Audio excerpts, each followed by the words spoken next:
Good morning. Matt Walsh here, member of the 530 history class, and I'd like to talk about Mary Dyer today from our readings.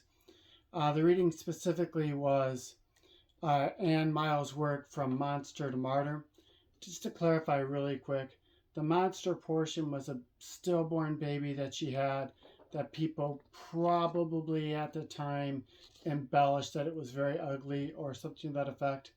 So that's really all the monster was. The martyr portion, however, is significant historically. Mary Dyer was a controversial figure in the mid-17th century. She lived in Rhode Island, but traveled to Boston and back to England as well. So she's pretty well traveled. And all accounts is she was pretty articulate, both in her written and verbal speech. So probably a pretty smart lady. She's well known to be a friend of Anne Hutchinson, who was famously hanged for being an outspoken Quaker person that preached for the Quaker religion and how they like to do business. And it wasn't just Anne Hutchinson and Mary Dyer, there were others too. Now, the reason they came into a problem is because the Puritans in the Massachusetts Bay Colony in Boston were Puritans, so they were very steadfast in their religion and their moral values and how people acted. So this brought them into conflict with other religions, especially Quakers. For example, Associate Justice of the Supreme Court Horatio Rogers in the late 1800s wrote a piece on the Quaker martyr, and he details how the Puritans essentially abused other people that didn't fall in line with how they like to do business. So this is a very bad time in the history of the Puritans. At the time, maybe they didn't observe it, maybe they thought they were doing the right thing. But just to quote the Supreme Court Justice, it was among the most pathetic chapter of New England's history are those that recount the sufferings of conscience sake. So basically what he's saying is the suffering that they put onto other people that didn't demonstrate their values was pretty horrific.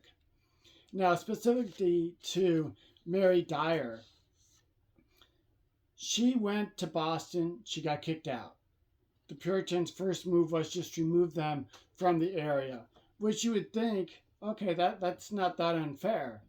But they also would imprison you, and they would abuse you. And it wasn't just John Winthrop, the leader of the Puritans, it was also the governor. So there was nobody really to turn to Massachusetts Bay. And to be blunt, Rhode Island probably didn't really like the Quakers very much either, but they were okay with the Quakers living in Rhode Island, and they didn't take steps to abuse them or vanquish them.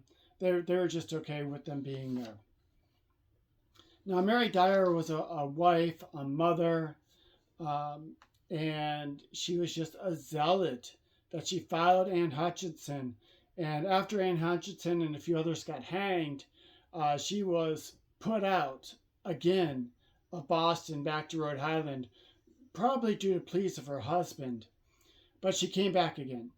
And the difference between Anne Hutchinson and her group and Mary Dyer was Anne Hutchinson got hanged, not really knowing the significance of her dying, to be honest.